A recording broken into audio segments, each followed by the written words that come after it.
time you walk into the room, got me feeling crazy, like my heart boom boom. Any other boy would stare, but me I look away, cause you're making me scared. Trying not to breathe, 1, 2, 3. Assalamualaikum warahmatullahi wabarakatuh. Perkenalkan, nama saya Nurul Zara. Di sini saya akan menjelaskan jawaban saya mengenai pertanyaan dari matkul bahasa Arab. Yang pertama, peran isim dalam kalimat. Isim dalam kalimat memiliki peran yang sangat penting dalam struktur kalimat. Isim ini memiliki 3 fungsi, yaitu menjadi subjek, objek, dan pelengkap atau khabar. Subjek atau fa'il. Isim ini menjadi pelaku dalam kalimat. Subjek biasanya terletak di awal kalimat. Contohnya at-thalibu mujtahidun, atau siswa itu rajin. Di sini kata at-thalibu itu adalah subjek, yaitu yang melakukan tindakan. Yang kedua menjadi objek atau maf'ul bih. Isim yang menerima tindakan dari subjek. Contoh, muhibbul kitab, saya suka buku itu. Dalam kalimat ini, al-kitab itu adalah objek yang menerima tindakan dari subjek, ana, saya, ya. Kemudian yang ketiga sebagai pelengkap atau khabar. Isim yang memberikan informasi tambahan tentang subjek. Contohnya, al-kitabu ala tawilah, buku itu di atas meja. Di sini kata alat tawilah itu adalah pelengkap dari menjelaskan posisi buku. Posisinya itu di atas meja, gitu ya. Dalam kalimat yang kompleks, peran isim dapat bervariasi tergantung pada struktur kalimat dan hubungan antar kata. Contohnya dalam kalimat at-thalibu alladzi yadrisu fil maktab mujtahidun, siswa yang belajar di perpustakaan itu rajin. Nah, kata alladzi itu berfungsi sebagai isim mausul yang menghubungkan dua kata, gitu ya. Pertanyaan yang kedua, yakni perubahan bentuk fi'il. Fi'il dalam bahasa Arab memiliki 3 bentuk utama, yakni fi'il madhi, fi'il mudhari', dan fi'il amar. Fi'il madhi menyatakan tindakan yang telah selesai. Contoh, kataba, dia menulis. Dalam kalimat kataba thalib ar-risalah, siswa itu menulis surat. Terus yang kedua, fi'il mudhari' menyatakan tindakan yang berlangsung atau datang, maksudnya yang dilakukan sekarang, gitu ya. Dalam kata yaktubu thalib ar-risalah, yaktubu thalib ar-risalah itu siswa sedang menulis surat, jadi sedang dilakukan atau akan dilakukan. Yang kedua, fi'il amar menyatakan perintah. Contoh, uktub, tulislah, itu artinya berarti memerintah, gitu ya, fi'il amar. Kemudian yang ketiga, penggunaan huruf jar. Huruf jar digunakan untuk menunjukkan hubungan antara kata benda. Huruf jar yang digunakan antara lain ala, fi, ma'a, dan ila. Yang pertama, fi, Alkitabu fi haqibah, buku itu di dalam tas. Kata fi menunjukkan tempat. Kemudian yang kedua at-thalib ma'al mu'allim, siswa itu bersama guru. Kata ma'a itu menunjukkan hubungan kebersamaan. Yang ketiga, dhahaba ila suq, saya pergi ke, dhahabtu ila suq, saya pergi ke pasar. Ila itu menunjukkan arahnya saya pergi ke pasar, gitu kan. Kemudian yang keempat, jumlatul mufidah nominal dan herbal. Jumlah mufidah nominal dan herbal memiliki struktur yang berbeda. Yang pertama, jumlah mufidah nominal dimulai dengan isim dan biasanya memiliki struktur subjek predikat. Contoh, al-jawu jumlatun, cuaca indah. Di sini al-jawu adalah subjek dari kata jamilun adalah predikat. Jadi al-jawu itu subjek dan jamilun itu predikat. Kemudian yang kedua, jumlatul mufidah verbal dimulai dengan fi'il dan memiliki struktur yang berbeda. Contoh, akalal walad al-tufahata, anak itu makan apel. Di sini kata akala itu menjadi fa'il, kata akala menjadi fi'il, dan kata al-walad itu menjadi subjek atau fa'il. Kata tufahah itu menjadi objek. Kedua kata tersebut saling melengkapi dalam kalimat yang kompleks, di mana kalimat nominal dapat memberikan informasi tentang keadaan, sedangkan kalimat verbal dapat menunjukkan tindakan. Kemudian yang kelima, fungsi fi'il madhi, mudhari', dan amar.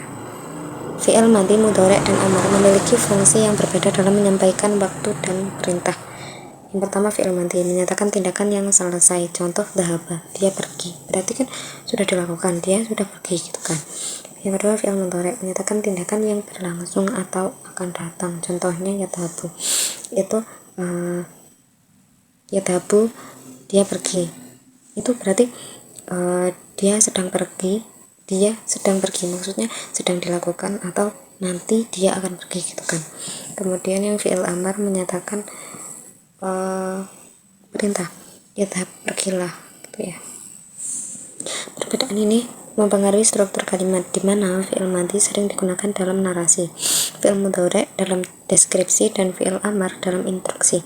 Misalnya dalam kalimat dhahabat thalib ila madrasah, siswa pergi ke sekolah, fi'il madhi menunjukkan tindakan telah selesai.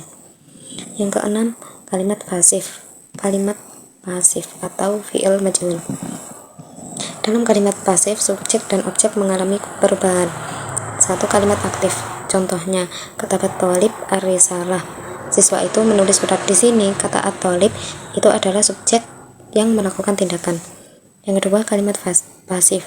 Contoh, kutibar risalah. Surat itu ditulis. Di sini fokus berpindah ke ar-risalah sebagai subjek yang menerima tindakan. Perubahan itu mengalihkan fokus dari pelaku ke tindakan yang dapat mempengaruhi makna dan penekanan dalam kalimat yang lebih panjang. Yang ketujuh, isim isyarah. Isim isyarah digunakan untuk menunjukkan subjek tertentu. Contohnya, hadal kitab, buku ini, berarti posisinya dekat. Yang kedua, tilkal kitab, gadis itu, berarti itu kayak menunjukkan jauh gitu ya. Isim isyarah itu memberikan penekanan pada objek yang dimaksud. Ya, hada berarti ini, di sini berarti dekat gitu kan, tilka itu berarti jauh. Yang kedelapan, isim mausul. Isim mausul itu isim yang menghubungkan dua kata, dua klausa. Contohnya, alladzi qara'tuhu, yang saya baca, sebagai subjek. Alladzi ra'aituha, yang saya lihat, sebagai objek. Isim mausul berfungsi sebagai penghubung antara subjek dan objek, menciptakan hubungan yang lebih kompleks dalam kalimat. Contohnya kalimat at-thalib alladzi yadrusu fil maktabah mujtahidun. Siswa yang ke perpustakaan itu siswa yang rajin. Jadi kata alladzi itu menghubungkan informasi tentang saya dengan tindakan belajar gitu ya. Yang kesembilan, isim istifham. Isim istifham itu digunakan dalam pertanyaan tidak langsung. Contohnya, aina dhahaba, kemana dia pergi? Berarti saya tanya ke orang lain, kemana perginya dia gitu kan. Madza fa'ala, apa yang dia lakukan? Berarti saya bertanya bukan kepada orangnya langsung, bertanya melalui pihak kedua gitu kan, melalui pihak ketiga, di mana dia, saya menanyakan gitu. Isim istifham membentuk pertanyaan yang lebih kompleks dan dapat mempengaruhi makna keseluruhan kalimat. Yang ke-10, isim ma'rifat dan nakirah. Isim ma'rifat itu spesifik dan nakirah itu umum, mempengaruhi hubungan subjek dan predikat. Contoh, at-thalibu, siswa itu berarti menjadi ma'rifat gitu kan.